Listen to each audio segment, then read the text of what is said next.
유엔 총회 참석차 뉴욕을 방문 중인 윤석열 대통령이 어제 저녁 맨하튼에서 동포간담회를 개최하고 환영해준 동포들에게 감사의 인사를 전했습니다. 연방준비제도가 기준금리 목표 범위를 기존 값에서 0.75%포인트 추가 인상했습니다. 8월 신규 주택 착공 건수가 157만 5천 건으로 7월보다 12.2% 늘었습니다. 앤서니 파우치 국립알레르기 전염병 연구소 소장이 아직은 코로나 바이러스와 함께 살 수 있다고 말할 수 있는 지점이 아니라는 입장을 밝혔습니다. 뉴욕시가 오는 11월 1일부터 민간 기업과 어린이들을 대상으로 한 코로나19 백신 접종 의무화를 폐지합니다. 이상은 이 시각 주요 뉴스입니다. 시청자 여러분 안녕하십니까? KBN 뉴스입니다. 유엔 총회 참석차 뉴욕을 방문 중인 윤석열 대통령이 어제 저녁 맨하튼에서 동포 간담회를 개최했습니다. 윤 대통령은 환영해준 동포들에게 감사 인사를 전하고 대한민국과 동포 사회 발전을 위해 노력하겠다고 말했습니다. 보도에 이한마음 기자입니다. 어제 저녁 맨해튼 유니버시티 클럽에서 열린 윤석열 대통령 주최 동포 간담회. 윤석열 대통령과 김건희 여사가 행사장에 입장하자 뉴욕 일원 한인사회 리더 200여 명이 모두 일어나 박수로 대통령 내외를 환영했습니다. 찰스윤 뉴욕 한인회장은 환영사에서 유엔 총회 연설과 정상회의 등 바쁜 일정 속에도 동포들과의 만남을 마련해준 대통령에게 감사의 인사를 전하고 한미동맹과 경제협력 강화를 당부했습니다. 대통령님의 미국과의 동맹 강화 그리고 미국과 경제협력 정책은 이주 동포 사회를 더욱더 획기적으로 발전시키는 데 주요 역할을 할 것이라고 확신합니다. 윤석열 대통령은 뉴욕에서 동포 여러분을 만나 정말 기쁘고 반가운 마음이라며 따뜻하게 맞아주셔서 깊이 감사드린다고 말했습니다. 윤 대통령은 이번 유엔 총회의 중요성을 강조한 뒤 동포 사회 발전을 위해 정부도 최선의 노력을 다하겠다고 말했습니다. 우리 정부는 재외동포 여러분들께서 미국 사회에서 합당한 권리를 누리고 한인 동포 사회가 더욱 발전할 수 있도록 정부로서도 최선의 노력을 다하겠습니다. 또 동포들의 권익 신장과 안전을 위해 미 당국과 협력하겠다고 말했습니다. 우리 동포들이 혐오 범죄와 차별에 노출되지 않고 안전하게 생활하실 수 있도록 정부 차원에서 최선을 다하겠습니다. 또한 동포들의 권익 신장과 안전을 위해 미 당국의 관심을 촉구할 것입니다. 공식 행사에 이어 윤 대통령은 행사장 내 20개 테이블을 일일이 돌아다니며 참석자들과 인사를 나누고 기념사진 촬영을 했습니다. KBN 뉴스 이한마음입니다. 연방준비제도가 기준금리 목표 범위를 기존 값에서 0.75%포인트 추가 인상했습니다. 3번 연속 자이언트 스텝인데요. 올해 물가 전망치는 상향 조정하고 GDP는 하향 조정한 만큼 경기 침체 우려가 높아질 것으로 보입니다. 연준은 오늘 이틀에 걸친 연방공개시장위원회 이후 성명을 통해 연방 기금금리 목표 범위를 3에서 3.25%로 0.75%포인트 인상하기로 결정했다고 밝혔습니다. 연준은 러시아의 우크라이나 전쟁은 엄청난 인적, 경제적 어려움을 초래한다며 전쟁과 관련 사건이 인플레이션에 추가 상향 압박을 가하며 세계 경제활동에 부담을 준다고 지적했습니다. 이어 위원회는 인플레이션 리스크에 매우 주의를 기울인다고 말했습니다. 성명에서는 연준의 목표인 인플레이션 2%대 안착 및 최대 고용 달성이 재차 강조됐습니다. 이번 추가 금리 인상도 이런 목표 달성을 위한 조치라는 의미입니다. 연준은 또 계속되는 기준금리 목표 범위 인상은 적절하리라고 본다고 덧붙였습니다. 이번 FOMC에서 연준 이사들은 올해 말까지 기준금리 전망치를 4.4%로 제시했고 내년은 4.6%로 예상했습니다. 올해 인플레이션 전망치는 5.4%로 내년은 2.8%로 예측했습니다. 실질 국내 총생산 성장 전망치는 0.2%로 하향 조정했습니다.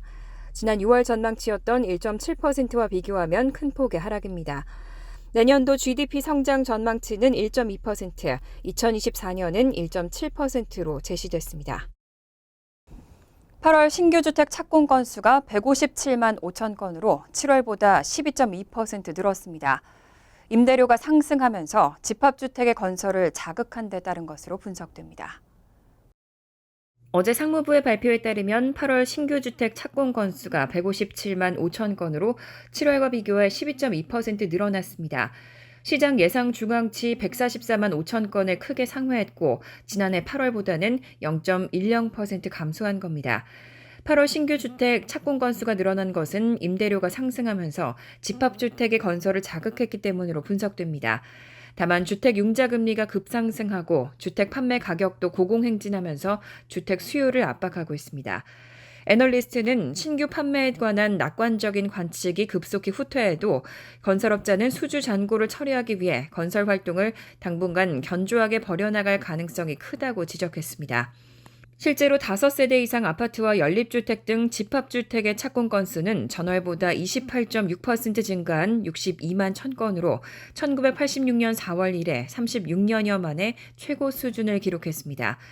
주력 단독주택도 7월에 비해 3.4% 증대한 93만 5천 건에 달했습니다. 지역별로는 중서부와 인구 밀도가 높은 남부, 서부에서 늘어났고 동북부에선 감소했습니다. 한편 8월 착공 허가 건수는 10% 줄어든 151만 7천 건으로 2020년 6월 이래 최저 수준으로 떨어졌습니다. 특히 단독주택이 3.5% 감소한 89만 9천 건으로 2020년 6월 이래 낮은 수준이고 집합주택의 경우 18.5% 급감한 57만 1천 건에 그쳤습니다. 앤서니 파우치 국립 알레르기 전염병 연구소 소장이 아직은 코로나 바이러스와 함께 살 수 있다고 말할 수 있는 지점이 아니라는 입장을 밝혔습니다. 여전히 코로나19로 인한 사망자가 하루 400명 정도인 것은 받아들이기 어렵다는 평가입니다. 앤서니 파우치 국립 알레르기 전염병 연구소 소장은 지난 19일 전략국제문제연구소가 개최한 대담에서 현재 사망 추이는 하루 400명 정도로 코로나19 정점이었던 일일 3,000명과 비교하면 훨씬 낮은 수준이지만 여전히 받아들이기는 어려운 수준이라고 밝혔습니다. 아직 바이러스와 함께 살겠다고 말할 수 있는 지점에 와 있는 건 아니라는 의미입니다. 앞서 바이든 대통령은 지난 18일 CBS 방송에 출연해 팬데믹이 끝났다고 말해 논란이 됐는데 파우치 소장은 아직 정부가 더 적극적으로 대응해야 한다고 주문한 것으로 해석됩니다.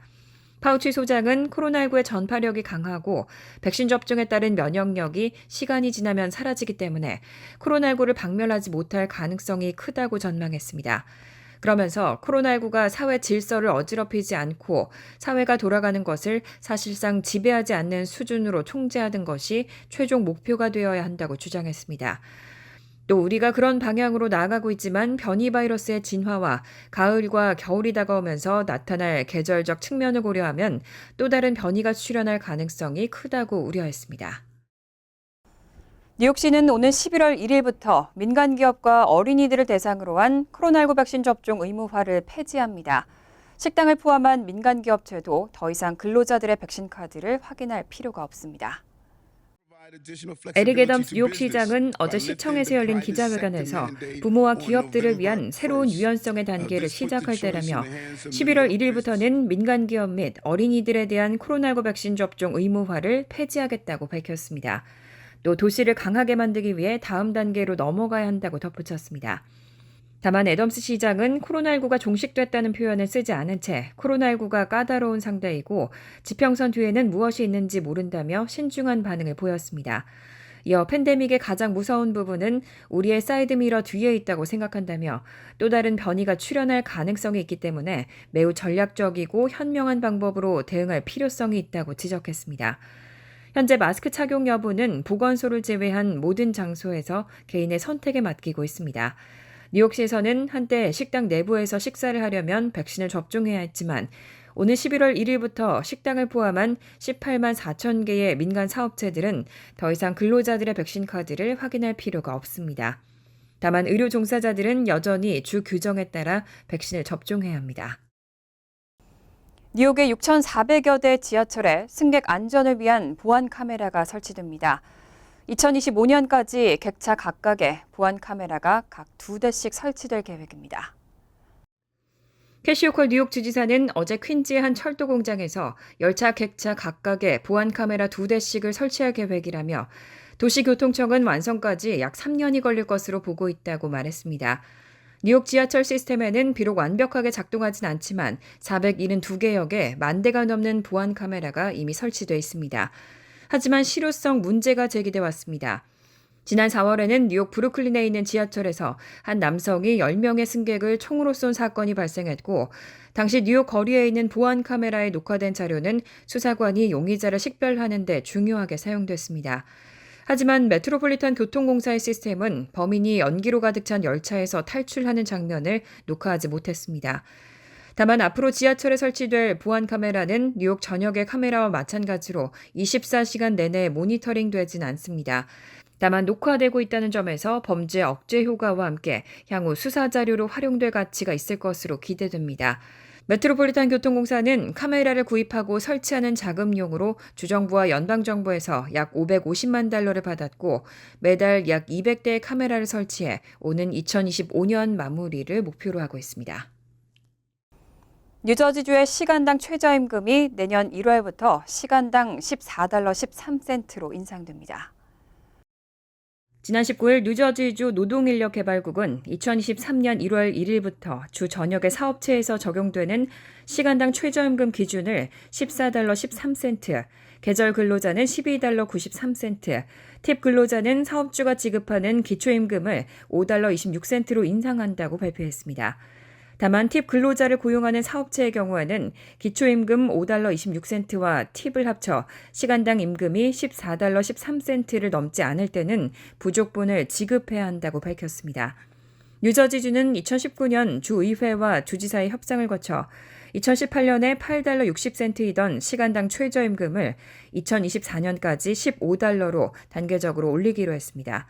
최초 계획은 매년 1달러씩 올릴 예정이었습니다. 하지만 최근 물가 상승률이 연율 기준으로 8%에 이르는 등 폭발적으로 높아지고 있는 만큼 1달러 인상 후에 추가로 소비자 물가지수 변화를 반영할 수 있다는 법안의 단서 조항에 따라 1달러 13센트를 올린 겁니다.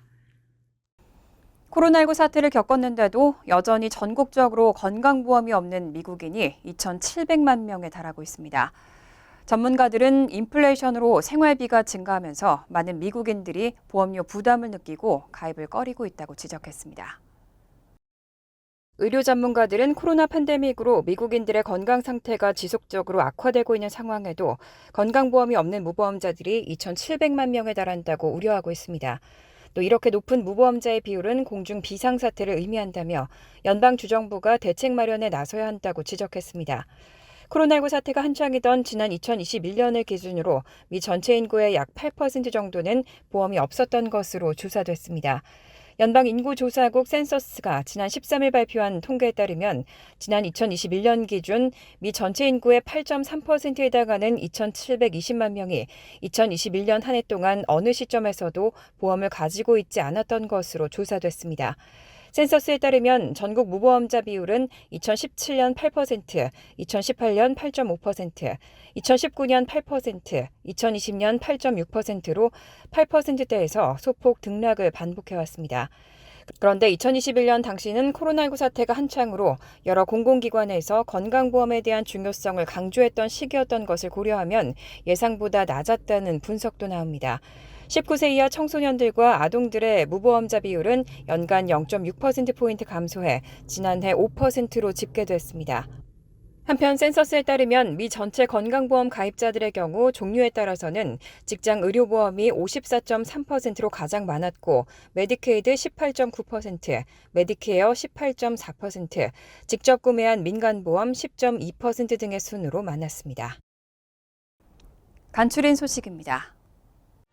한국 정부는 해외 입국자가 입국 후 1일 이내에 코로나19 유전자 증포 검사를 받도록 하는 의무를 해제하는 방안을 검토하고 있다고 밝혔습니다. 한국은 지난 6월 8일부터 코로나19 백신 미접종자를 포함한 모든 입국자에 대한 격리 의무를 해제했고 지난 3일부터는 모든 입국자의 입국 전 검사도 없앴습니다. 다만 변이 유입 차단 등을 위한 최소한의 조치로 입국 후 1일 이내 PCR 검사를 받도록 하고 있습니다. 하지만 실제 입국 후 검사를 받지 않은 사람들이 많고 실질적인 조치와 관리가 사실상 어려워서 실효성이 떨어진다는 지적이 잇따르는 만큼 폐지가 유력시되고 있습니다. 뉴욕주 의회가 대학 캠퍼스 내 증오범죄 예방을 위한 법안 마련에 착수했습니다. 토비앤 사비스키 주 상원 의원이 지난 9일 주 상원에 발의한 법안은 각 대학이 웹사이트에 범죄 통계를 의무적으로 게시해야 한다는 내용을 골자로 하고 있습니다. 특히 증오범죄는 별도 항목으로 게시해야 하고 신입생 대상 증오범죄 예방 교육도 의무화해야 한다는 내용이 포함됐습니다. 주 하원에서도 다니엘 로젠탈 의원이 조만간 같은 내용의 법안을 상정할 예정입니다. 여행 뉴스 전문지 프로머는 최근 항공편 취소와 공항 수속 시간, 이용객 만족도 설문조사와 전문가 리뷰 등을 종합해 미 전역 최악의 공항 10곳의 순위를 발표했습니다. 이번 발표에 따르면 뉴욕 리버티 국제공항은 최악의 공항 순위에서 1위에 올랐습니다.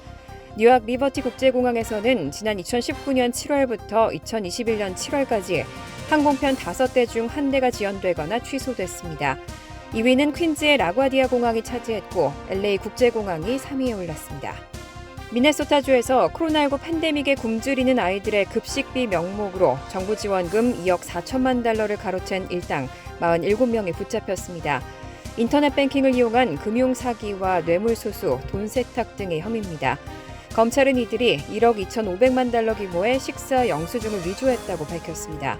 노동부 감찰관실은 이번 사건을 계기로 3만 9천 건의 조사를 시작했고 중소기업청에서 약 50명의 대리점원이 200만 건의 사기 가능성이 있는 대출 신청서를 분류하고 있습니다. 환율과 증권 소식입니다.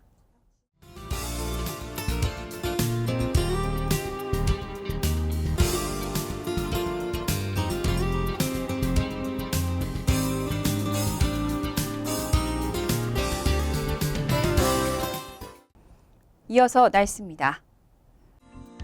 목요일은 때때로 천둥 번개나 소나기가 내리겠습니다. 낮 최고 기온은 71도, 섭씨 22도, 밤 최저 기온은 52도, 섭씨 11도로 예상됩니다. 금요일은 화창하겠습니다. 토요일도 화창한 날씨가 이어지겠습니다.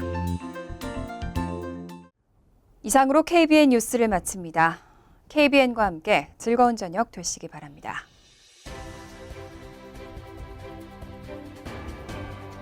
미 동부 최대 한인방송 KBN이 제작하는 KBN 뉴스는 웹사이트 mykbn.com 그리고 유튜브와 페이스북에서 다시 보실 수 있습니다. 좋아요, 구독, 알림 설정은 뉴스 제작에 큰 도움이 됩니다.